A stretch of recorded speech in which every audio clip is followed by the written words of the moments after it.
हे दृश्य असे वाटत की जसं काही एखादं रेखाचित्रच आहे. आणि आज मी खुश काय सोबत काका पण आज खूप का खुश आहे ते तुम्हाला व्हिडिओच्या एंडमध्ये नक्की समजतो. जय मल्हार मंडळी, मी आहे नाना दादू. स्वागत करतो तुमचा दिवस 19वा डेअरी मिल्क ब्लॉग. आपण आज गेलेलो होतो म्हणजे चंद्र असतानाच मासेमारीसाठी. चंद्र असताना म्हणजे सूर्योदय तर झाला होता पण चंद्र गेला नव्हता. चंद्र त्याच जागेवर होता. मस्ताहून बाहेर निघाले. ही आमची वराशी. इकडे आपले मित्र पण सोबत होते आणि हे आमचे बाहेर जे पोले टाकले त्याच्यावर बसलेले ते म्हणजे केगई. एकामेकांची जाळं टाकत टाकत आपण आलेले ते म्हणजे वरलीच्या समोर. हा वरलीचा मस्त सिलिंग आणि काय व्ह्यू आहे बघा, एकदम खतरनाक व्ह्यू. तुम्हाला झूम करून दाखवतोय. एकदम खतरनाक व्ह्यू होता हा व्ह्यू. मी प्रत्यक्षात पहिल्यांदाच पाहिलं होतं. मग काय आम्ही जाला मारायला केली सुरुवात. जाला मारली, बोटीमध्ये पाणी साचले ते काढलं आणि पहिली जाला पाळून झाल्यावर आपल्याला मिळालेला हा एवढा मोठा साईजचा गोमरी. आमच्याकडे गोमेर म्हणतात, गोमरी म्हणतात. 1 ते 1.5 किलो साईजचा होता आणि सोबत ही गोंडफार म्हणजे करपाल सुद्धा होती.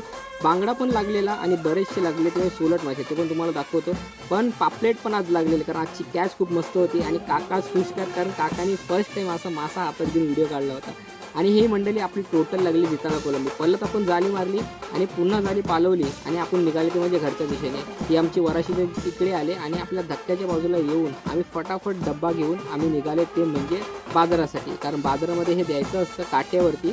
आणि हे दिलं की आम्हाला कसे पैसे येतात, म्हणजे हे दिलं की आम्ही पैसे घ्यायला मोकळे. म्हणून फटाफट आम्ही काट्यावर वजन करायला गेलो. तर वजन केला एकदम मस्त, त्याचं शॉर्टिंग करून 5.5 किलो वजन झाला. तर व्हिडिओ आवडलीच लाईक नक्की करा. चला.